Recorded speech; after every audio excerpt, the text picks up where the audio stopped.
In this video, I'm going to tell you why the FIA's overtaking guidelines for Formula One are actually illegal. The FIA are a sporting governing body, a worldwide governing body overseeing the running of a sport globally. And with that comes a duty. Just look at this particular example. F1 driver Gabriel Bortoleto joins FIA and Brazilian government, let's go back, in promoting safer routes to schools across the country. Safety. There's an impact of what it is they do and a societal impact of what the governing body does. Linked with that, it has a duty of care. So, does a sports governing body have a duty of care to its athletes? All of you can ask this question in any search engine or on any AI platform. And the answer will be similar to this. Yes. A sports governing body has a duty of care to its athletes. This duty encompasses a range of responsibilities, including ensuring the safety and well-being of athletes, providing appropriate support and resources, and maintaining a safe and inclusive environment. That includes maintaining a safe, competitive environment for those competitors in the sport that the governing body oversees and administers. It ensures that it identifies risks associated with its sport and does everything within its power to minimise those risks and ensure that the competitors of that sport are not exposed to undue risk. They've got a responsibility, they have a requirement to do that. The duty of care is not limited to physical safety, but also extends to mental health support and the prevention of abuse and harassment. So, linked with that, there is a requirement of the governing body to not produce scenarios whereby the application of their rules and regulations discriminates against certain competitors within that sport, impacting their sporting chances, impacting their profession, impacting their lives, impacting their careers. Also linked with that is ensuring that their competitors within their sport are not incorrectly vilified, which will then lead to abuse and harassment. This is all the duty of the governing body. Sports governing bodies are expected to uphold high standards of care and accountability, and any breaches of duty can lead to legal consequences for the governing body. The FIA clearly isn't fit to be a governing body. In addition to that question, you can ask your search engine or your AI the following. Okay, does a global sporting body have a responsibility to provide rules, regulations and guidelines that are fit for purpose at every level of participation and competition? And the answer again is yes. These bodies, such as the International Olympic Committee and FIFA, football, establish and enforce standards to ensure fairness, safety and integrity of sports. They are crucial in maintaining consistency across competitions and ensuring that all athletes adhere to the same rules, promoting a fair and enjoyable experience for participants at all levels. Extremely important. Take, for example, football. The Premier League in the UK sets the example of football for all people who watch the Premier League in the UK and participate in football in the UK. If the Premier League went to the FA and to FIFA and said, we want to make our product more exciting to attract more fans to watch, the new breed of fans is more into MMA than it is into football. So we want to introduce an element of fighting into football.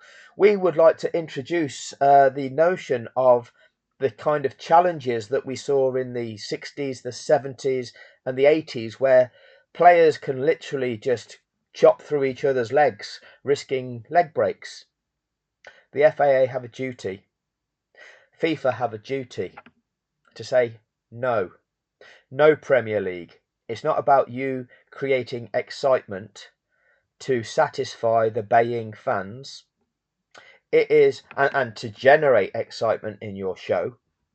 It is a requirement of the FIA to oversee the playing and participation in football and ensuring that all of the competitors that participate do so in a safe environment, not exposed to the risk of having themselves seriously injured by the conduct of other players playing that sport. So everybody adheres to a set of parameters which apply to all, which minimise those risks to all.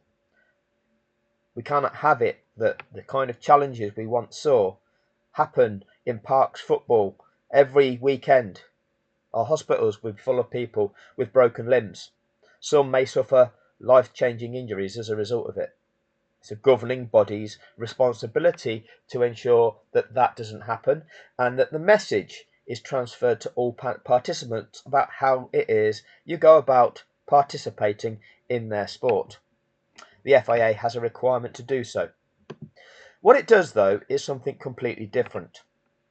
Despite being the governing body for a sport, and make no mistake, it is a sport. This is the FIA's website. We go down to competitions. The World Championships that they oversee and are the governing body for is the FIA Formula One World Championship.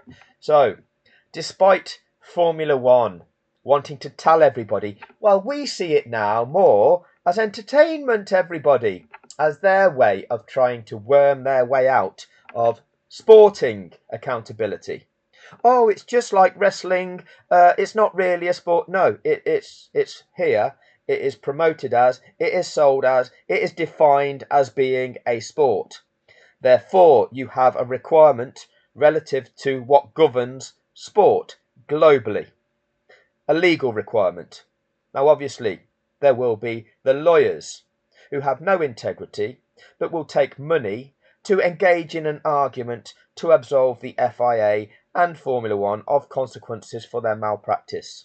That is the nature of zero integrity individuals who take money to perpetrate, to act on behalf of the criminals, act on behalf of those who just seek to make money out of malpractice. Because they don't care about the consequence, they don't care about the impact that these things can have on people's lives. They just take the money to represent corrupt people. That is the nature of lawyers and people involved in what should be the justice profession. That is the nature of lawyers. Well, certainly a proportion of them. And there's not enough of the opposing lawyers to do anything about them and actually drill that rot out of a system that should not be for that purpose. So, driving standards guidelines, what are they about? Firstly, the driving standards guidelines, which were introduced at the driver's request in 2022. So, driving standard guidelines, they've always existed. Over the years, they have been developed. People that have been watching this sport for as long as I have, or even longer, will know that. We know about the rules of engagement, where you need to position your car relative to a car that you're seeking to challenge, or where they need to position their car relative to you in order to be afforded track room, or when they have to back out and yield because they're not entitled to track room. They've been developed because people have observed the scenarios possible and they've developed guidelines whereby it's universally accepted in this type of scenario you have the right to track room, in this type of scenario you don't have the right to track room. All drivers participating in motorsport were aware of that. It is identifiable to all without the use of technology, and therefore it ensures a safer way of participating in motorsport, a safer way of administering motorsport, which is the job of the governing body of motorsport. However, in 2022, prior to the season, the drivers requested clarification. Now, why was it that the drivers of Formula One needed to request some sort of clarification, what was going wrong, in order for them to request that clarification or introduction of driving standards guidelines? Would that be because certain driver, not driver, a certain driver was continually driving in breach of the established rules of engagement of motorsport? And the answer to that question is yes. On at least 9 occasions in the 2021 season, Max Verstappen drove in breach of the driving standards, which are dictated in the FIA International Sporting Code. The rules of engagement aren't in there, but the driving standards are, and simple application of those would dictate that Max Verstappen was driving in breach of those. The examples being given are Spain, where he dived in at turn 1, the first chicane, forcing Lewis Hamilton to deviate his line around that corner.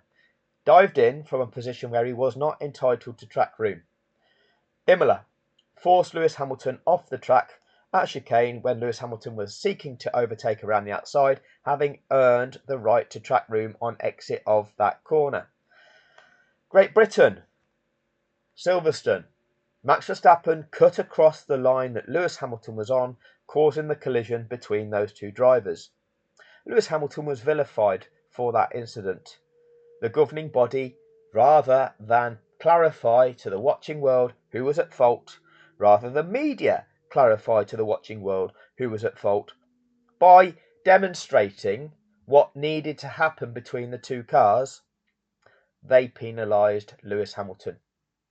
They incriminated Lewis Hamilton. They vilified him. They made Lewis Hamilton subject to abuse. At Monza, Max Verstappen once again drove Lewis Hamilton off the track when Lewis Hamilton was seeking to overtake around the outside at a chicane. Let him no room on exit of that chicane.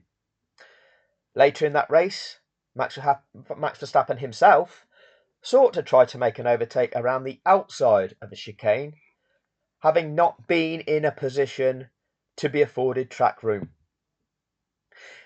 Having not been in a position, he ended up driving over a sausage curb and ultimately ended on top of Lewis Hamilton's head. Were it not for the halo system, Lewis Hamilton could have suffered severe injury.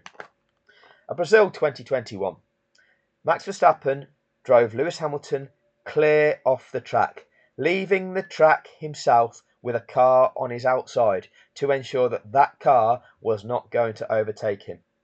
An absolutely atrocious move. At Saudi Arabia 2021, Max Verstappen left the track, re-entered the track in such a manner that it forced Lewis Hamilton to have to change direction and deviate his line to avoid another collision. Each time Lewis Hamilton is having to do something to avoid being driven into by Max Verstappen. In doing so, in deviating his line, that allowed another competitor, Esteban Ocon, through, losing Lewis Hamilton's position in that race. Later on in that race, Max Verstappen, with Lewis Hamilton performing an overtake on the outside, Max Verstappen again refused to yield, carried too much speed into turn 1, drove off the track completely with Lewis Hamilton on his outside. Had Lewis Hamilton attempted to remain on track, there yet again would have been a collision. Max Verstappen also then brake tested Lewis Hamilton under the guise of giving a place back strategically. All of these incidents in no way appropriately penalised by the governing body of the sport and its appointed stewards. Abu Dhabi 2021, lap 1. Turn 6. Max Verstappen again throws his car into a corner, and if Lewis Hamilton had attempted to remain on track, there would have been a collision. Lewis Hamilton had to deviate off the track in order to avoid being collided into by Max Verstappen. 9 different incidents in 2021, which required then the drivers saying, we need clarification of what the rules of engagement actually are.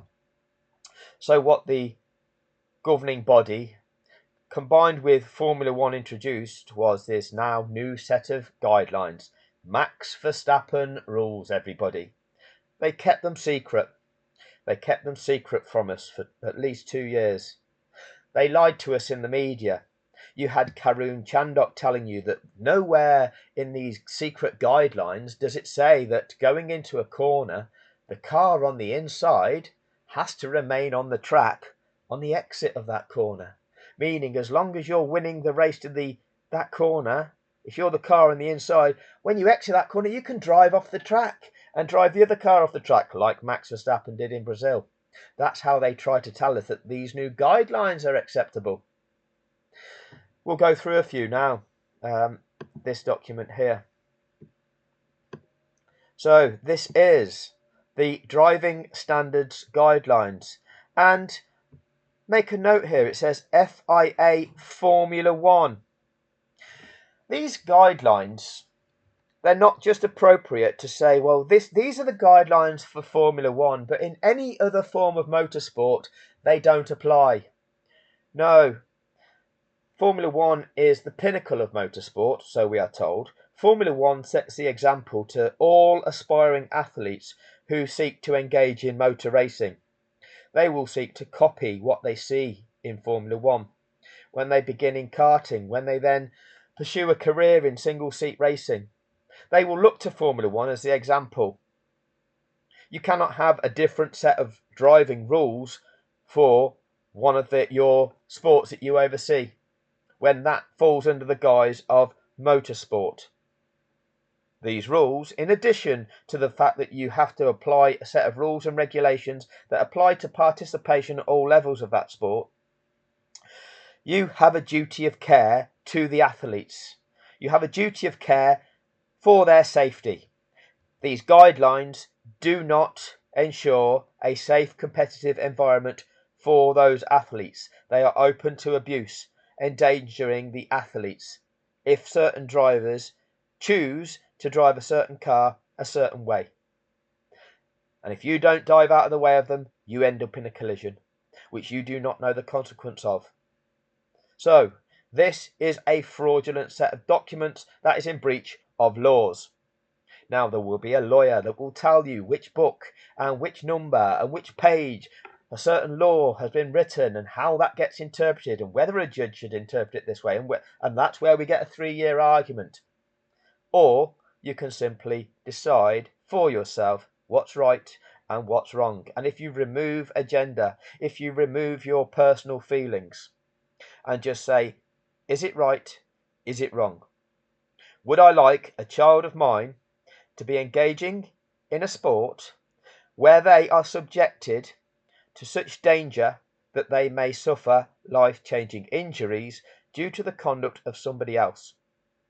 And those overseeing the sport, surely they have a responsibility to ensure that all participants of that sport behave in a manner and compete in a manner where they do not expose the competitors of that sport to unnecessary risk. An unnecessary risk of suffering life-changing injuries. That is the responsibility of a governing body. Simple. We don't need lawyers to argue about that, and we don't need corrupt judges to decide one way or the other. It's very simple. These are guidelines and not regulations, and when you get wording like that, this is a tool of manipulation. Many incidents require subjective judgment. So, for such things, you need people with the capacity and capability of making subjective judgments without bias. We evidently do not have that. There is a clear pattern, an evidence pattern of not having that. The stewards are guided by the experience of their driver stewards in combination with these guidelines and the FIA regulations. What you find is drivers who have taken the correct decisions as driver stewards subsequently get sacked from their role as stewards unless they comply with the narrative, and that is to not penalise Max Verstappen appropriately. You lose your job. It has been established from points A and B below that an overtaking driver has priority.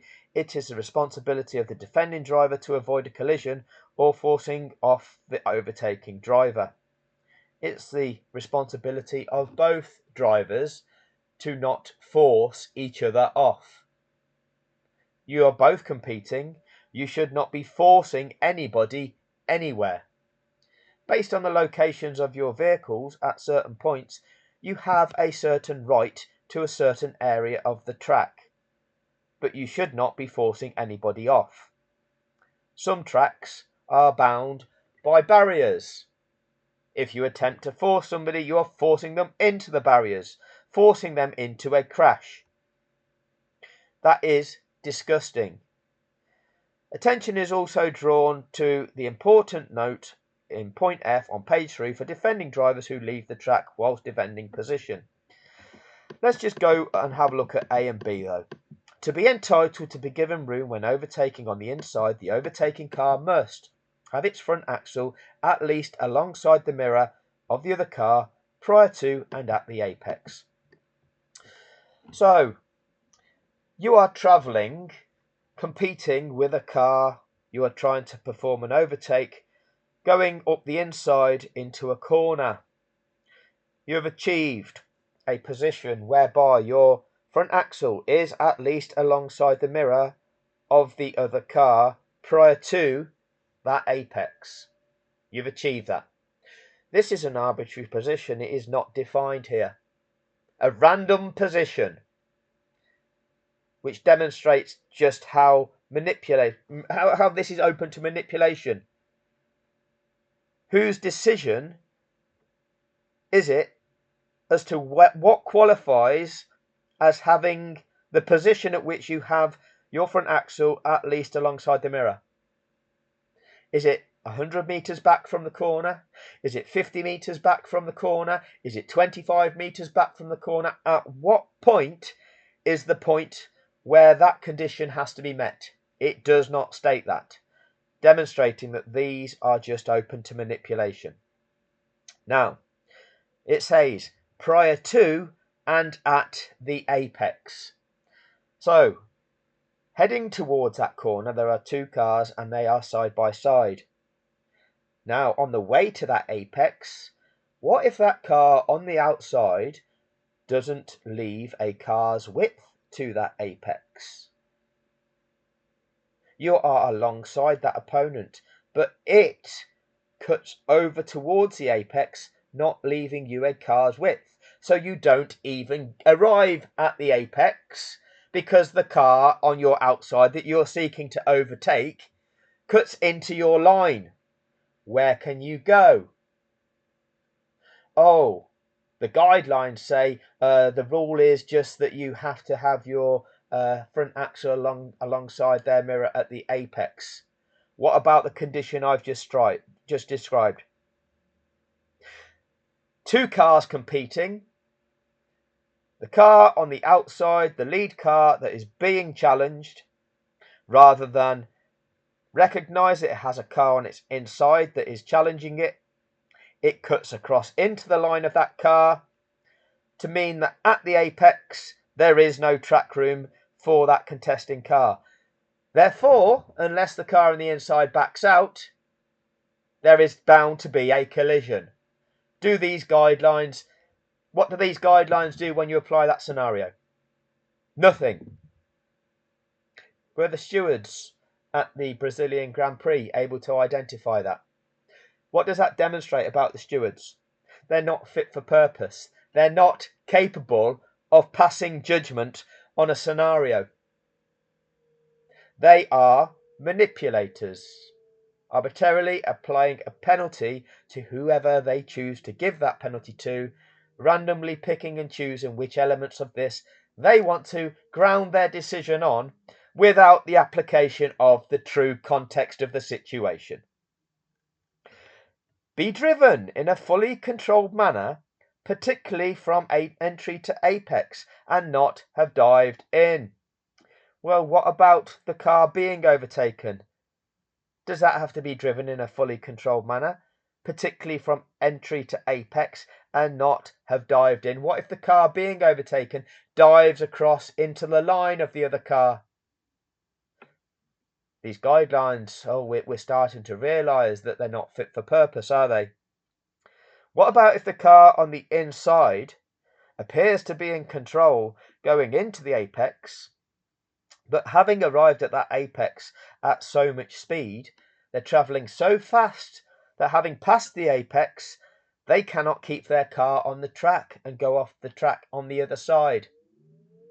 With a car on their outside, surely that creates a problem. What if the track is bound by barriers? Where is there for the car on their outside to go? Nowhere. That causes a crash. That can cause life-changing injuries. These guidelines, who has considered the implications of these guidelines? Who has considered them with relation to interpretation by Max Verstappen? In the steward's estimation, have taken a reasonable racing line and been able to complete the move whilst remaining within track limits. Another lie. What's a reasonable racing line? The racing line is a defined line where enables you to take maximum speed through the corner.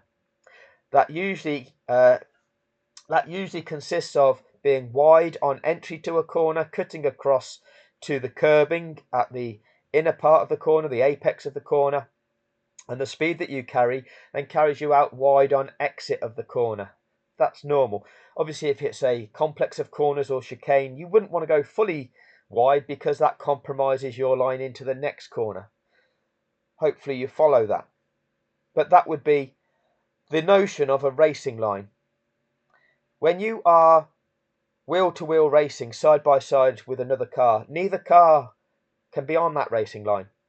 The car on the outside has no right to cut across to the curbing on the inside of the corner if there is a car on its inside. The car on the inside cannot start as wide as it would like, so it can't carry as much speed through that corner because it can't start as wide as possible to flatten the angle of that corner out as much as possible. Neither car is on the racing line. The notion of reasonable racing line, well, that is affording each other respect, affording each other track room, being able to make it around that corner two abreast. They're not racing lines, they are wheel-to-wheel racing lines, not the racing line when you have the track to yourself and you can choose the area of tarmac that you can be on without having to consider any regard for anybody else. As soon as you start competing with another car, you have to consider their presence.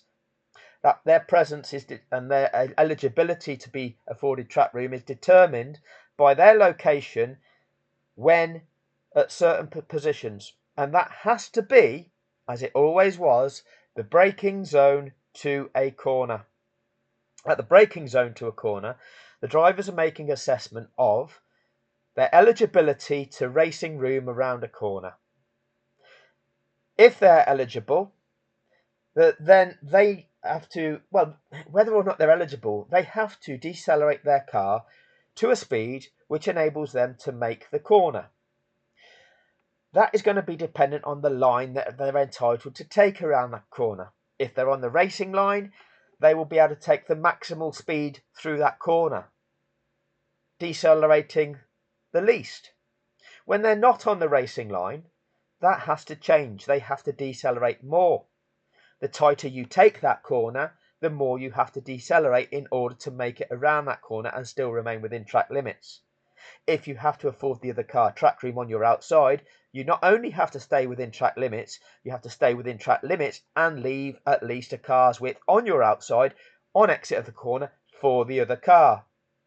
In order to be able to do that, you need to slow your car to an appropriate speed prior to that corner. In the braking zone to the corner, you need to decelerate appropriately so that you can take the appropriate speed into that corner so that you take the appropriate line.